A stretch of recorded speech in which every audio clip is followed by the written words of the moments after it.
Nuestro Padre Jesús Nazareno, sinasamba ka namin, pinipintuho ka namin, aral mo ang aming buhay at kaligtasan. Nuestro Padre Jesús Nazareno, iligtas mo kami sa kamatayan, ang krus mong pinamatayan ay sagisag ng aming kaligtasan.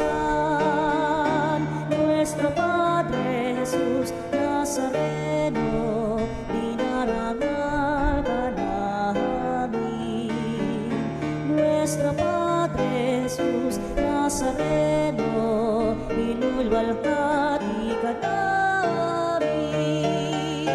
Nuestro Padre Jesús Nazareno, inarangal ka namin. Nuestro Padre Jesús Nazareno, inulwalhati ka namin. Purihin ang Panginoon, umawit ng kagalakan, at tutugin ang gitara at ang kaaya-ayang lira. Hipan ninyo ang trumpeta. Sa ngala ng Ama, ng Anak at ng Espiritu Santo. Amen. Ang biyaya at kapayapaan ng Diyos na ating Ama at ang Panginoong Jesucristo naway sumainyong lahat. At sumainyoin. Mga kapatid, sa pagtitipon natin bilang mag-anak ng Diyos, hilingin natin ang pagpapatawad ng Panginoon upang maialay natin ang Eucharistiyang ito na may malinis na puso.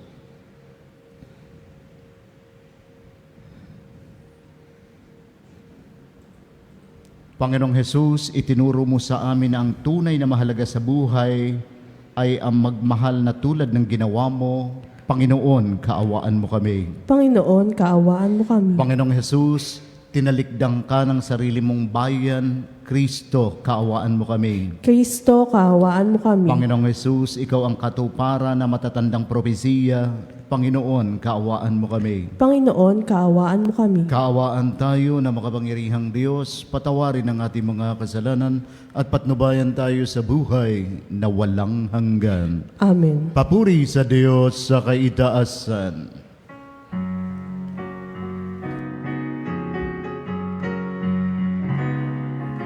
Walhati sa Diyos sa kaitaasan, at sa lupa'y kapayapaan sa mga taong may mabuting kalooban.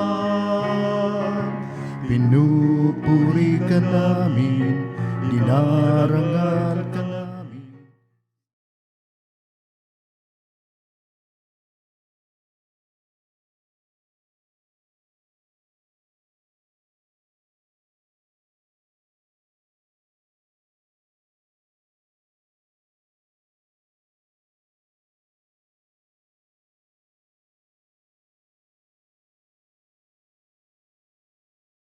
Diyos amang makapangyarihan sa lahat, Panginoong Jesucristo, bugtong na anak, Panginoong Diyos, Kordero ng Diyos, anak ng Ama. Ikaw na nag-alis ng mga kasalanan ng sanlibutan, maawa ka sa amin.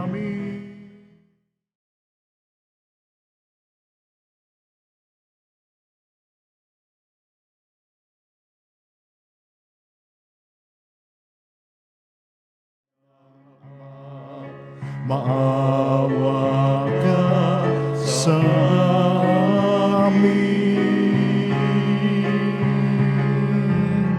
sapagkat ikaw lamang ang banal, ikaw lamang ang Panginoon,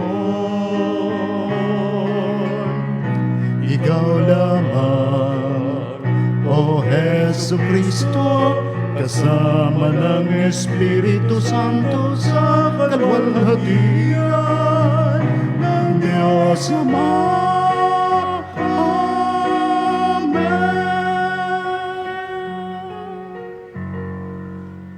Manalangin tayo. Ama naming makapangyarihan, ipagkaloob mong kami makasamba sa iyo ng may loobing taimtim na totoo. At kami rin naway magmahal sa aming kapwa-tao ng may damdaming ibinubunsod ng iyong Espiritu. Sa pamamagitan ng Jesucristo kasama ng Espiritu Santo, magpa sa walang hanggan. Amen. Pagbasa mula sa aklat ni Propeta Sofonias. Hanapin ninyo ang puon, kayong mapagpakumbaba, kayong gumaganap ng kanyang kautusan. Hanapin ninyo ang katwiran at iyon ang iyong gawin. Baka sakaling kayo'y patawarin at iligtas sa araw ng kanyang puot. At ang iiwan ko roon ay ang mga taong mapagpakumbaba na lalapit sa akin upang pasaklulo. Ang natira sa Israel ay hindi nagagawa ng kasamaan at hindi magsisinungaling ni mandaraya man. Uunlad ang kanilang buhay at magiging panatag at wala silang katatakutan. Ang salita ng Diyos. Salamat sa Diyos. Mga aba ay mapalad, Diyos ang hari nilang lahat. Mga aba ay mapalad, Diyos ang hari nilang lahat. Ang maasahang lagi, Panginoon, panig sa naaapi, ang Diyos na hukom. May pagkaing handa sa nangagugutom. Mga aba ay mapalad, Diyos ang hari nilang lahat. Ipinalaya niya ang mga nabihag. Isinasaoli, paningin ng bulag. Lahat ng inapi ay itinataas. Ang mga hinirang niya'y nililingap. Mga aba ay mapalad, Diyos ang hari nilang lahat. Isinasanggalang ang mga dayuhang sa lupain nila'y doon tumatahan. Tumutulong siya sa balot o lila. Masamang balangkas, pinipigil niya. Mga aba ay mapalad, Diyos ang hari nilang lahat. Walang hanggang hari ang Diyos na puon. Nabubuhay lagi ang Diyos mo, Siyon. Mga aba ay mapalad, Diyos ang hari nilang lahat.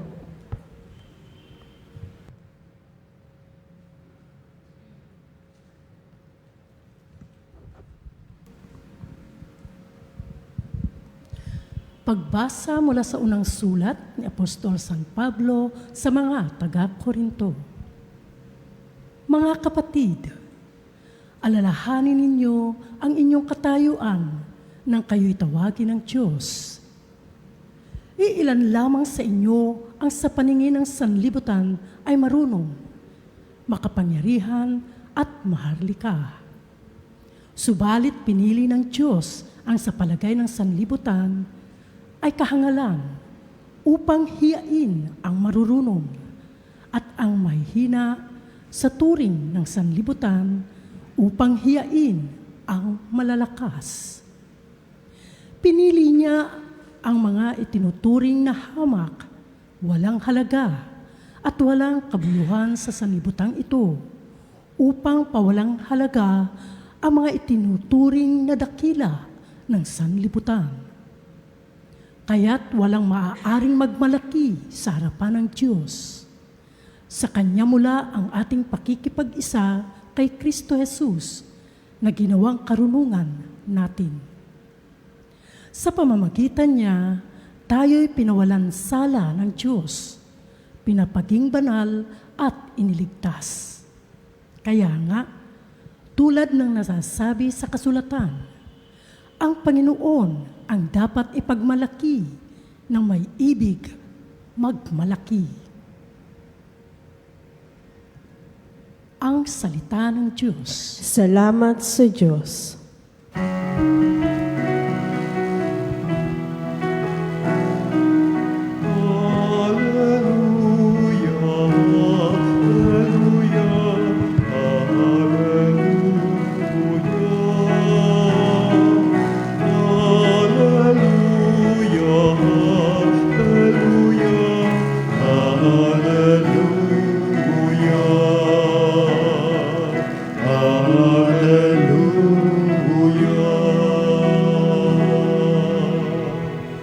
Sumainyo ang Panginoon. At sumainyo rin. Pagbabahayag ng mabuting balita ng Panginoon ayon kay San Mateo. Papuri sa iyo, Panginoon.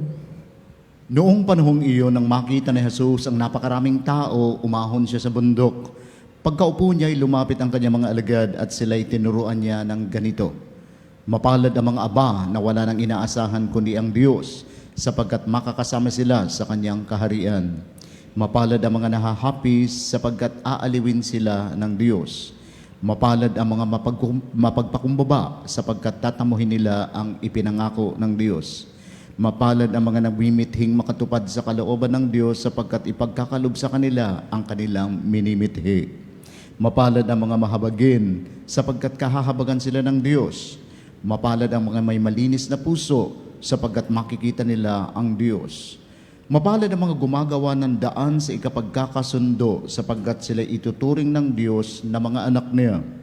Mapalad ang mga pinag-uusig dahil sa kanilang pagsunod sa kalooban ng Diyos sapagkat makakasama sila sa kaniyang kaharian. Mapalad kayo kapag dahil sa akin inaalimura kayo ng mga tao, pinag-uusig at pinagwiwikaan ng lahat ng uri ng kasamaan na pawang kasinungalingan. Magdiwang kayo at magalak sapagkat malaki ang inyong gantimpala sa langit. Ang mabuting balita ng ating Panginoon. Pinupuri ka namin, Panginoong Heso Kristo. Purihin ang Diyos, mga kapanalig. Sumapit na po tayo sa ika-4 na linggo sa karaniwang panahon. At bago po natin pagnilayan ang Beatitudes o ang pagiging mapalad, bigyan po muna napansin natin saglit ang pagbasa mula sa aklat ng propeta Zephaniah, na kung saan ang tinutukoy ng Diyos yung mga naiwan na hindi pinili na maging bihag at yung mga nakauwi matapos na sila ay palayain bilang mga bihag na masakop ang bansang Israel. Nasakop ang bansang Israel sapagkat pinamumunuan sila ng haring hindi sumusunod sa kalooban ng Diyos. Ang mas makapangyarihang bansa sumakop sa kanila, pinili nila yung mga gagawing bihag. Siyempre yung mga patpatin, wala man sinasabi sa buhay, hindi masyado marurunong, mga mahihirap, iiwan yun. Kasi para sa kanila, badagdag pahirap na ito, wala itong maitutulong sa ating bayan. Kalaunan po, nung pinauwi na sila, ang mga nabihag na Israelita, yung mga naging maganda na ang buhay doon, nakapag-settle na, naging matagumpay na po ang kanilang livelihood, hindi na po bumalik. Ang bumalik po ay yung mga nanatiling simple pa rin ang buhay at nandoon pa ang katapatan sa Diyos kahit sa lupain ng mga dayuhan. Kaya sa pagbabalik nila, nagtagpo yung mga naiwan at yung mga bumalik na mas simple pa rin naman ang buhay at nagsimula po silang buuhin ang bansang Israel at ang unang-una nilang ginawa ay ang magtayo ng templo.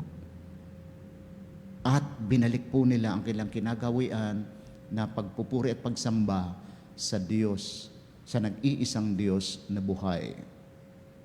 Nakita mo po, sa gitna ng kanilang pinagdaanan na matinding pagsubok na masakop, mabihag, makabalik, na natili po ang kanilang katapatan kay Yahweh. Kaya naman po, sa ikalawang pagbasa, ang sinasabi po ni San Pablo Apostol ay, kung meron tayong pwedeng ipagmalaki sa buhay na ito, ay yung magagandang bagay na ginawa ng Diyos. Ang mga magagandang bagay na nangyari sa ating buhay, wag po lang nating angkinin. May malaking parte po doon ang Diyos. Pinagindapat niya po yung kaya nangyari yun. Ibigay natin po ang parangal at pasasalamat at papuri sa Diyos. Kasi siya po ang may akda, siya po ang nasa likod ng anumang uri ng tagumpay, ng kabutihan, ng paglilingkod, ng kagandahan loob na mayroon tayong ngayon at sa mga darating na panahon. Sabi po ni San Agustin, itong Beatitudes, ito po ay malahagdanan na kung saan ito mga sinasabi dito, pagiging mapalad, ito ang mga baitang para maabot natin ang buhay kabanalan na ipinakita ni Jesus, hindi lang sa pagtuturo, kundi sa sarili niya mismong buhay nung siya ay narito sa lupa, lalo na po yung 3 huling taon niya rito sa mundo. At kung titingnan mo po sa iba pang turo ni Jesus, pasok na pasok din po siya, hindi nito kinukontra ang iba niyang turo. Lalo na po yung turo niya tungkol sa mga gustong sumunod sa Kanya. Paglimot sa sarili, pagpasa ng krus araw-araw. Ito po yun. Ito po yun. At kung bakit po ito tinatawag na Beatitudes, sapagkat ito po dapat ang attitude, ang asal natin. Araw-araw. Araw-araw. Mahaba-haba po itong talakayan. Napakagandang material po nito sa retreat tsaka sa recollection. Hindi po sapat ang ating oras. Gusto ko pa lang pong pumili ng 3. Yung una po, yung mapapalad ng mga aba na walang ibang inaasahan kundi ang Diyos. Hindi lang po ang tinutukoy nito yung mga literal na aba. Dahil dukha, simple, walang maipagmamalaki, walang tinig sa lipunan, walang kayamanan, walang mga titulo, walang political na kapangyarihan. Maging doon po sa mga may salapi, may makapangyarihan at mga may malalakas na tinig sa lipunan, pwede rin po na magisilang aba. Kung titingnan po nila na ang lahat na meron sila sa isang iglap pwedeng mawala. At ganon din po naman yung mga wala, hindi iyon hadlang upang sila ay mahalin ng Diyos at ipaghanda ng Diyos ng kanilang ng lugar, permanenteng lugar sa pagtatapos ng buhay nila dito sa lupa. Kaya po parehong kandidato panlangit, ang mayaman at ang pobre. Pero sobra pa lungkot natin kapag nagkataon nandun tayo sa panig na mahirap, di ba? Parang, bakit kasi ako pinanganak na mahirap? Bakit kasi hindi ganito ang mga apelyido ng mga ninuno ko? Bakit hindi ako nakapag-aral? Bakit gano'n? Pero, wait, panlangit pa rin naman tayo kahit tayo pobre. At, ano ang sinasabi ni Jesus doon sa mga mayayaman? Napakahirap makapasok sa kaharian ng langit. Panlangit din sila, pero may kahirapan. Mas madali pa makapasok ang kamelyo sa butas ng karayom kaysa mayamang makapasok sa kaharian ng langit. Kaya yun po ang tingnan natin. Dahil ang pagmamahal po ng Diyos ay para sa sangkatauhan, pare-pare po tayong tinatawag tungo sa kabanalan upang sapitin natin ang kalangitan, mayaman o mahirap. Gusto ko pong bigyan ng pansin yung mapapalad ang mga may malinis na puso sapagkat makikita nila ang Diyos. Siyempre po, ang pagkakita po talaga natin ng Diyos na harap-harapan, pagsapit ng araw ng ating kamatayan, lalo pat namatay tayo sa estado ng grasya, makikita natin na mukhaan ang Diyos pag tayo hinukuman. Pero kahit dito pa lang po sa lupa, kahit nakatago po ang presensya ng Diyos sa napakaraming paraan. Saan? Sa ating kapwa, sa kalikasan, sa mga may sakit, sa mga humihingi ng katarungan, sa mga bilanggo, sa mga naligaw na landas, sa mga nag-aagaw buhay, sa mga inabandon na lipunan, sa Eucharistia, sa salita na ipinahayag. Pero madali pong matukoy ang presensya ng Panginoon na yun na mistulang nakakuble kung malinis ang ating puso. Kung hindi po malinis ang ating puso, lahat ng tao sa paligid natin, pagbibintangan natin. Lahat ng tao sa paligid natin ay masama ang ating pagtingin, ang pagtrato. Pati ang mismong miyembro ng pamilya natin, hindi maganda ang pagtingin. Wala na silang ginawa, kundi umasa. Kailan ba matatapos ang pagiging breadwinner? Ganun. Ipinanganak ba ako para itaguyod ang pati ang mga susunod na henerasyon? O kasi natapos ko na yung mga kapatid ko, yung mga pamangkin naman ngayon. Ang Diyos, nakikita po ang ating ang ating sakripisyo, ang ating paglilingkod. Hindi po nasasayang yan. Nasasayang po yan kapag nagsimula po tayong magreklamo. Baka padalhan po tayo ng makakamandag na ahas, katulad nung nangyari sa lumang tipan, na magsimula magreklamo kay Moises, ang mga Israelita, sa ilang. Kaya napakahalaga po na kung gusto po talaga nating makamtan ang buhay na walang hanggan, makita na mukhaan ng Diyos, dito pa lang po, sanayin na po natin ang ating mga sarili na magkaroon ng malinis, hindi po marumi, hindi mapagbintang, hindi puso na nagtatago ng sama ng loob, ng hinanakit, ng tampo, ng panunumbat, ng puso na handa palaging umunawa at magpatawad, ng puso na tinitingnan ang kapwa bilang kapatid natin kay Kristo, anuman ang kaniyang Hindi po yun madali, sinasabi ko po sa inyo, hindi po yan madali. Lalo pa pag may barumbadong driver sa kalsada, na nakasabay mo po sa pagbibiyahe. Hindi po yun madali. Kaya dito po papasok ang grasya ng Diyos. Pero nagiging magaan po yun kapag conscious po palagi tayo tungkol sa turong ito ni Jesus, na ito ay hagdan, paakyat sa kabanalan tungo sa buhay na walang hanggan. Hindi hagdan pailalim na kung saan kaparusahang walang hanggan ang naghihintay sa atin. Mapalad ang mga pinag-uusig dahil sa kanilang pagsunod sa kalooban ng Diyos. Minsan, nagkakalituhan tayo rito eh. May mga taong nagnakaw, nagsinungaling, ng scam, hindi nagbayad ng utang, chismosa, naninira ng taksil, inabandon ang pamilya. Inuusig daw sila. Hindi po ganun ang pag-uusig. Pinagbabayaran nila ang kanilang makasalanan at yung mga mali nilang desisyon noong mga nakaraang panahon. Kaya maaring hinahabol sila ng batas. May mga kabi-kabilang demanda.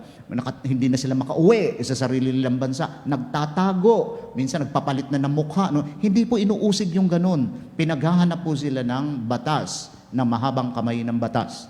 Ang inuusig po mga kapatid ay yung naglilingkod ka ng tapat na wala kang hinihintay na kapalit, na ikaw ay nagsusumikap na makasunod sa kalooban ng Diyos. Pero hindi ka maintindihan ng mga tao. Pinagbibintangan kang, gusto mo magbida-bida kaya ka nagsiserve. Gusto mo magbida-bida, yung mga ganun pong Gusto mo sumikat kaya ka nag-donate. Ano pa po, yung mga,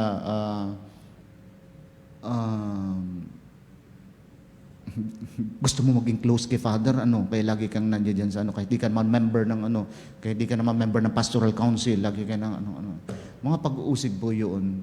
Marami pa pong uri, kulang pa ang ating oras para isa-isin po yan.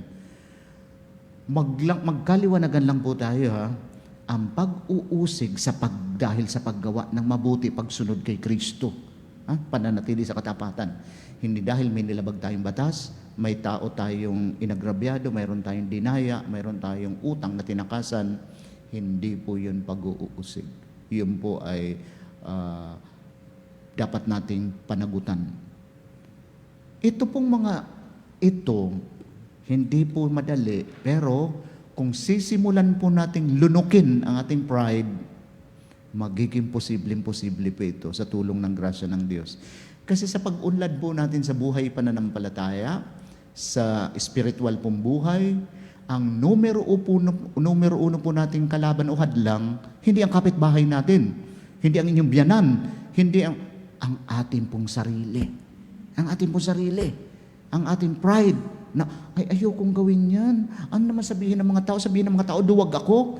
Hinayaan kong bastos-bastosin na lang nila ako. Ako pa naman ginanito na, hindi ba nila ako kilala? Yung mga ganong Yung bang parang ang pakiramdam po natin kapag nagpakumbaba tayo, nagpakita tayo ng kababaang loob ay talo tayo. Wala tayong binatbat, wala tayong sinabi. Tayo ay duwag. Hindi po. Ang totoo, ang kababaang loob ay katapangan. Tingnan mo pong pinakita ni Jesus, Kayang-kaya niya pong gantihan na masama. Hindi lang po yung mga nagpahirap sa kanyang pisikal. Yung mga hindi naniniwala sa kanya. Pero hindi niya po yung ginawa. Kasi hindi po yung kasali sa plano ng Ama. Hindi yung kasali sa misyon na gagampanan niya. Hindi rin po natin misyon na makipag-away sa mundong ito. Na makipagpaligsahan. Kung mas magaling ka ba, mas mayaman ka ba, mas may impluensya ka ba, mas marami ka bang followers. Hindi po yun. Nandito po tayo sa daigdig para sundan ang mga bakas na iniwan ni Kristo, ang mga halimbawa niya, at ang kanyang patuloy na paanyayang mabuhay sa kabanalan sa pamamagitan ng pagsasabuhay nitong Beatitudes. Araw-araw. Araw-araw kasi haharap po tayo sa pag-uusig, haharap po tayo sa kalungkutan, haharap tayo sa gulo na kung saan hahamunin tayo ay hindi ang paanyaya sa atin ay hindi dagdagan yung gulo o kaya naman sutsutan lalo na mag-away, kundi maging mga instrumento ng pagkakasundo, tagapagdala ng kapayapaan upang tayo maging mga anak ng Diyos. At kung ang mga tagapamayapa, ang mga gumagawa ng pagkakasundo doon sa mga may alitan ay ituturing ng Diyos na kanyang mga anak, ay paano po yung mga nagsipapasimula ng gulo, yung mga nanggagatong para lalong sumiklab ang gulo at karahasan. Alam niyo na po kung kaninong anak ang mga yun. At yun naman po ang kaniyang gustong-gustong gawin. Ang guluhin, ang sangkatauhan, ang pamilya, at ang simbahan. Amen. Sama-sama po nating ipahayag ang ating pananampalataya. Sumasampalataya ako Sa Diyos amang makapangyarihan sa lahat, na may gawa ng langit at lupa. Sumasampalataya ako kay Jesucristo, iisang anak ng Diyos, Panginoon nating lahat. Nagkatawang tao siya, lalang ng Espiritu Santo, ipinanganak ni Santa Maria Birhen, pinagpakasakit ni Poncio Pilato, ipinako sa krus, namatay, inilibing, nanaog sa kinaroonan ng mga yumao, na may ikatlong araw na buhay na maguli, umakyat sa langit, naluklok sa kanan ng Diyos amang makapangyarihan sa lahat. Doon magmumula paririto at hukom sa mga buhay at nangamatay na tao. Sumasampalataya naman ako sa Diyos Espiritu Santo, sa banal na simbahang katolika, sa kasamahan ng mga banal, sa kapatawaran ng mga kasalanan, sa pagkabuhay na muli ng namatay na tao, at sa buhay na walang hanggan. Amen. Tinitiyak ni Jesus na inaalagaan ng Diyos ang mga mapagpakumbaba at kanyang pinaghaharian, ang mga namumuhay ayon sa mapapalad. Idalangin nating maging tapat tayo rito. Panginoon, pakinggan mo kami. Panginoon, pakinggan mo kami. Nawa ang simbahan sa gabay ng kanyang mga pinuno ay pahalagahan ang pagtatangi sa moral at espiritual kaysa sa pagkahilig sa kayamanang material. Manalangin tayo sa Panginoon. Panginoon, pakinggan mo kami. Nawa ang mga nagdurusa para sa katarungan ay makatagpo ng lakas ng loob at kagalakan sa mga pamayanang Kristiyano. Manalangin tayo sa Panginoon. Panginoon, pakinggan mo kami. Nawa ang mga nagtataguyod ng kapayapaan ay huwag panghinaan ng loob kahit mahirap ang kanilang ginagawa. Manalangin tayo sa Panginoon. Panginoon, pakinggan mo kami. Nawa, pahalagahan nating lahat ang salita ng Diyos sa pamamagitan ng pagbabasa at pagsasabuhay nito.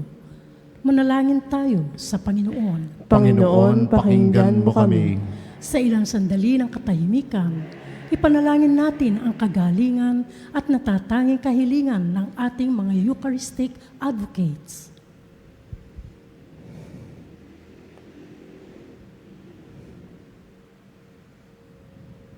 Manalangin tayo sa Panginoon. Panginoon, pakinggan mo kami. Panginoong Jesus, Ikaw ang huwaran ng mga mapapalad. Gabayan mo kami sa pagsasabuhay ng mga ito hanggang makarating kami sa iyong kaharian magpa kailanman. Amen.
bawat puso, pagkat inibig mo, ngayon nananalig, nagmamahal sa'yo.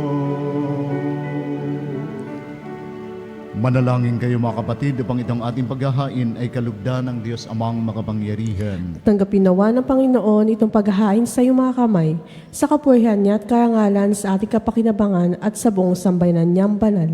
Ama naming lumikha, ang mga alay na ngayoy aming inihahanda sa hapag na ito ng iyong dambana ay iyong tanggapin at gawaran ng pagpapala upang mapagsaluhan namin ang kaligtasan mong ginawa sa pamamagitan ni Jesucristo kasama ng Espiritu Santo, magpa sa walang hanggan. Amen. Sumainyo ang Panginoon. At sumainyo rin, Itaas sa Diyos ang inyong puso at diwa. itinaasa namin sa Panginoon. Pasalamatan ng Panginoong ating Diyos. Marapat na siya ay pasalamatan. Ama naming makapangyarihan, tunay nga marapat na ikaw ay aming pasalamatan sa pamamagitan ni Jesucristo na aming Panginoon.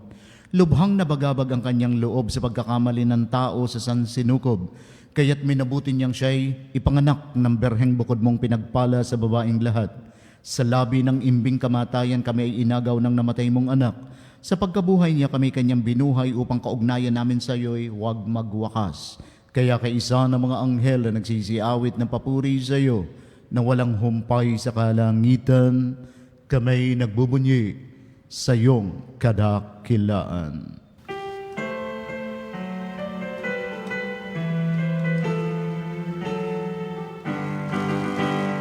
Santo, Santo, Santo, Diyos makapangyarihan, puspos ng walhati ang langit at lupa. Hosanna, Hosanna, sa kaitaasan,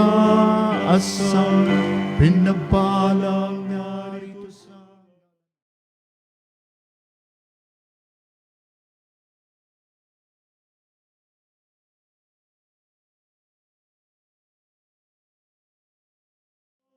Hosanna sa kaitaasan.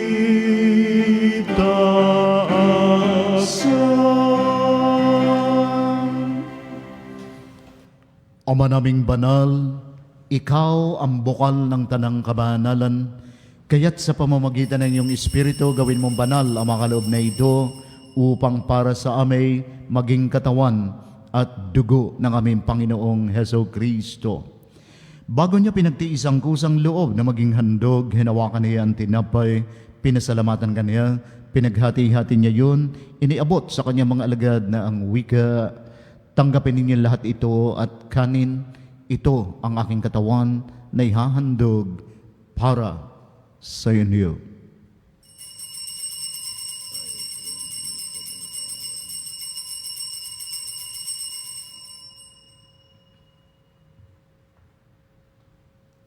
Gayon din naman pagkatapos ng hapunan, hinawakan niya ang kalis, muli kanyang pinasalamatan, iniabot ang kalis sa kanyang mga alagad na ang wika, tanggapin ninyo lahat ito at inumin, ito ang kalis ng aking dugo, dugo ng bago at walang hanggang tipan, na para sa inyo at para sa lahat ay ibubuhos sa kapagpapatawad ng mga kasalanan.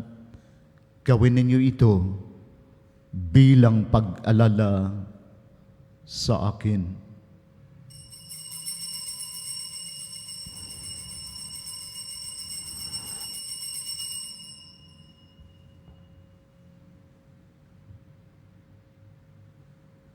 Ipagbunyi natin ang misteryo ng pananampalataya.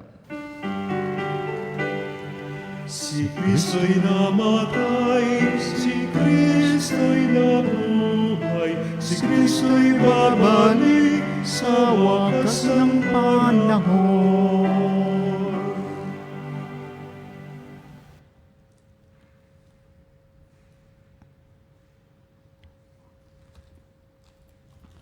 Ama, ginagawa namin ngayon ang pag-alala sa pagkamatay at muling pagkabuhay ng iyong anak, kaya't inialay namin siya ang tinapay na nagbibigay buhay at ang kalis na nagkakalob ng kaligtasan. Kami nagpapasalamat dahil kami iyong minarapat na tumayo sa mahal mong harapan upang maglingkod sa iyo. Isinasamo namin kaming magsasalo-salo sa katawan at dugo ni Kristo ay mabuklod sa pagkakaisa sa pamamagitan ng Espiritu Santo. Ama, lingapin mo yung simbahang laganap sa buong daigdig. Puspusin mo kami ng pag-ibig kaysa ni Leo na aming Santo Papa at ni Elias na aming Obispo at ng Tanang Kaparian. Alalahanin mo rin ang mga kapatid naming nahimlay na may pag-asang sila'y muling mabubuhay, gayon din ang lahat ng mga pumanaw. Kaawaan mo sila at patuloyin sa iyong kaliwanagan. Kaawaan mo at pagindapatin kaming lahat na makasalo sa iyong buhay na walang wakas. Kaysa na mahal na Berheng Maria, Ina ng Diyos, ni San Jose, ang kanyang banal na esposo, kaysa ng mga apostol at lahat ng mga banal na namuhay dito sa daigdig ng kalugod-lugod sa iyo. Maipagdiwang nawa namin ang pagpupuri sa kararangal mo sa pamamagitan ng iyong anak na aming Panginoong Heso Kristo. Sa pamamagitan ni Kristo, kasama niya at sa Kanya, ang lahat ng parangal at papuri ay sa iyo, Diyos Amang makapangyarihan, kasama ng Espiritu Santo, magpa sa walang hanggan. Amen. Amen. Amen.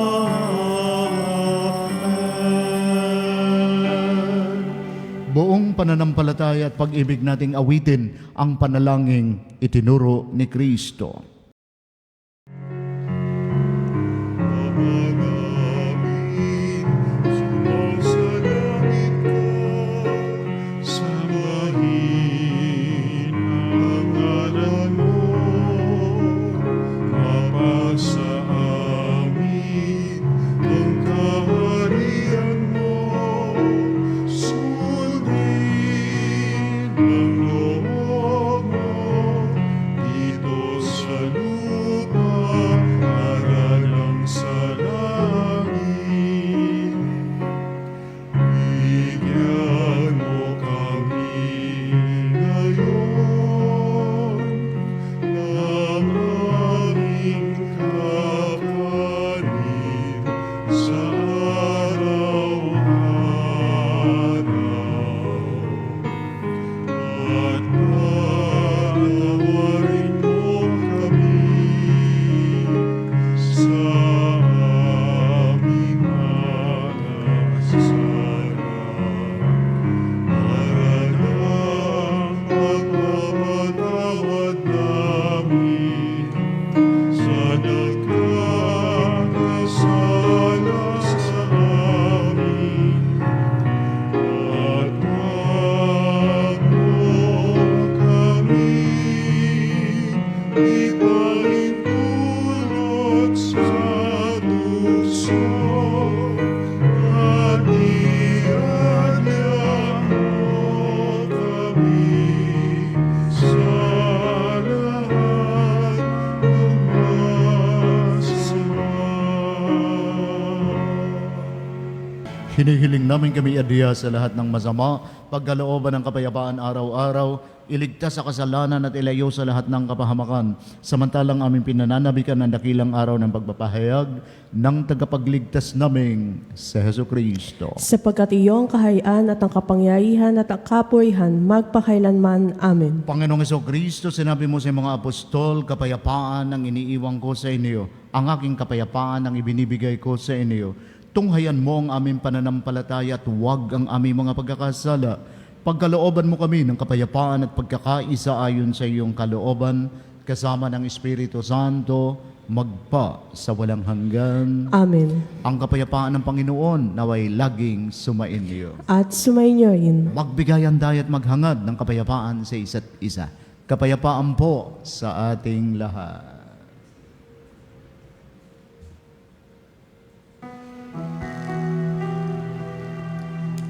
Kordero ng Diyos na nag-alis ng mga kasalanan ng sanlibutan, mamamatag sa amin.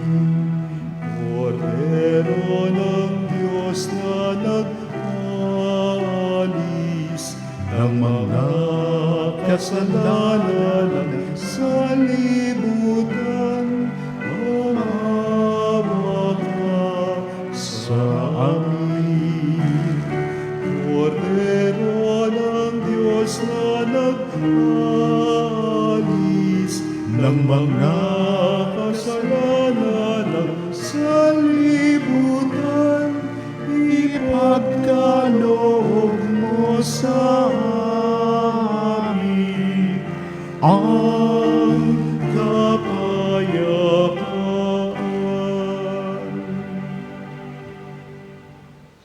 Narito si Kristo, ang kordero ng Diyos. Narito siya nag-aalis ng mga kasalanan ng sanlibutan. Mapapalad tayong tinatawag sa pakinabang ng kordero. Panginoon, hindi ako karapat-dapat na magpatuloy sa iyo, ngunit sa isang salita mo lamang ay gagaling na ako. Naway pakaingatan tayo ng katawan at dugo ni Kristo tungo sa buhay na walang hanggan. Amen.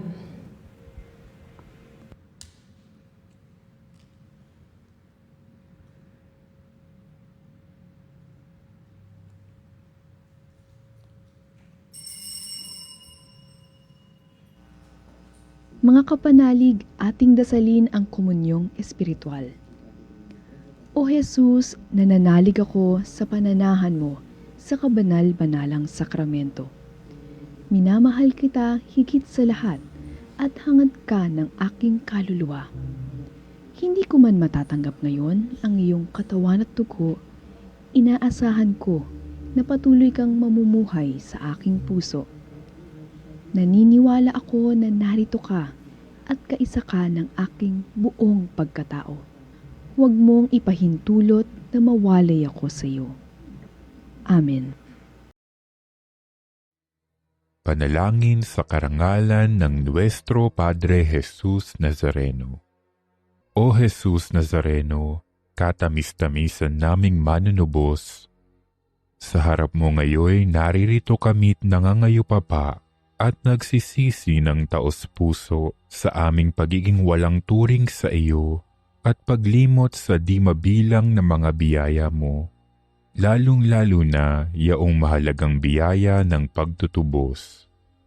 Dinaramdam namin at pinagsisisihang labis, Panginoon ko, ang pagkakasala namin sa iyo.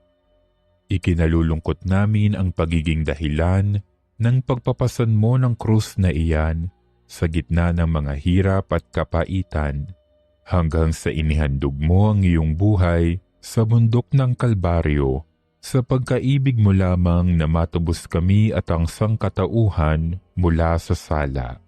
Pakabanalin mo, O Panginoon, ang aming pagnanais at ipagtanggap mo sa amin ang iyong biyaya. Maging tagapamagitan nawa ang iyong ina, ang kalinis-linisang Birheng Maria.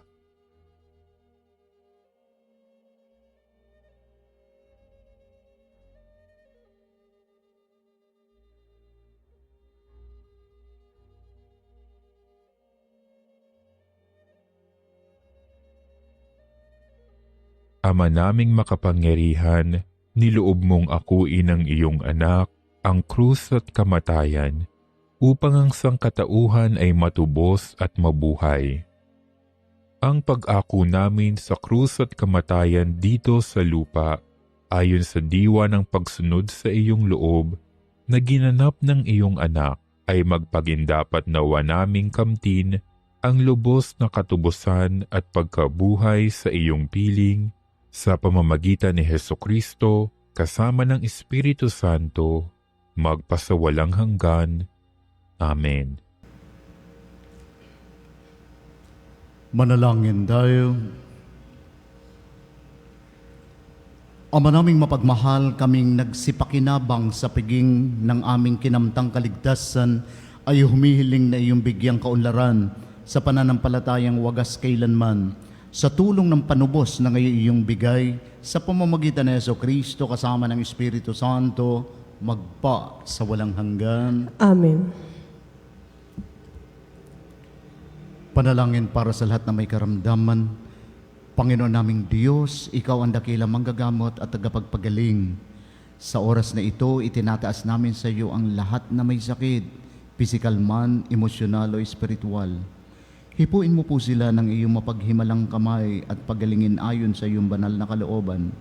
Sa iyong mapagmahal na kamay, itinataas namin lahat na may sakit, ang mga dumaranas ng kanser at matinding karamdaman, sakit sa puso at mataas na presyon, diabetes at iba pang sakit sa dugo, sakit sa bato at atay, arthritis, rayuma at pananakit ng katawan, karamdaman sa baga tulad ng hika at pneumonia, trangkaso, lagnat at iba pang impeksyon, mental health conditions tulad ng depression at anxiety, COVID-19 at iba pang viral diseases, sakit sa mata, tenga at balat, paralisado at may kapansanan. Hipuin mo po sila, O Diyos, at pagalingin ayon sa iyong kalooban. Bigyan mo sila ng lakas ng loob, pag-asa at kapayapaan sa kanilang laban. Gamitin mo ang mga doktor, gamot at iba pang paraan bilang daluyan ng iyong kagalingan. Gayon din ang lahat na nagpapagal upang sila'y gumaling. Bigyan mo po sila ng lakas upang kayanin ang anumang sakit na kanilang pinagdadaanan. Ipagkaloob mo po sa kanila ang kaginhawahan sa kabila ng kanilang paghihirap. Pagpalain mo rin po ang kanilang pamilya at mahal sa buhay na nag-aalaga sa kanila. Naway wag silang mawala ng pag-asa kundi patuloy na magtiwala sa iyong pagmamahal at habag. Sa lahat ng may bibigat na dinadala, ipaalala mo po sa kanila na hindi sila nag-iisa. Kasama kanila sa bawat sandali ng kanilang laban. Tulungan mo rin po kami maging instrumento ng iyong pagmamahal sa pamamagitan ng pagbibigay ng pag-aalaga at suporta sa aming kapwa. Hinihiling namin ito sa pamamagitan ni Jesucristo kasama ng Espiritu Santo magpa sa walang hanggan. Amen. Patalastas, inaanyayahan po namin kayo sa darating na February 2, alas 12 ng tanghali sa ating healing mass na pangungunahan ni healing priest Father Joey Fallier, kasabay ng pagdiriwang ng kandilarya at pagbabasbas ng mga kandila. At sa February 4, alas 12 pa rin po ng tanghali, ang pagbisita ng relic ni San Ezekiel Moreno, patron ng mga may cancer bilang pagdiriwang ng National Cancer Awareness sa Radio Veritas Chapel. Para po sa inyong mga pamisa at mass intention, tumawag po lamang sa Religious Department sa mga numerong 8925-7931, local 129-131-137 o mag-text sa 0917-631-4589 at hanapin po lamang si Miss Rene Jose o si Miss Alin Nahi. Maraming salamat po mga kapanalig. Sumainyo ang Panginoon At sumainyo'y at pagpalain kayong lahat na makapangyarihang Diyos, Ama, Anak at Espiritu Santo. Amen. Ang banal na misa'y naialay na, humayo po kayo at isabuhay ang pagiging totoong mapalad. Salamat sa Diyos.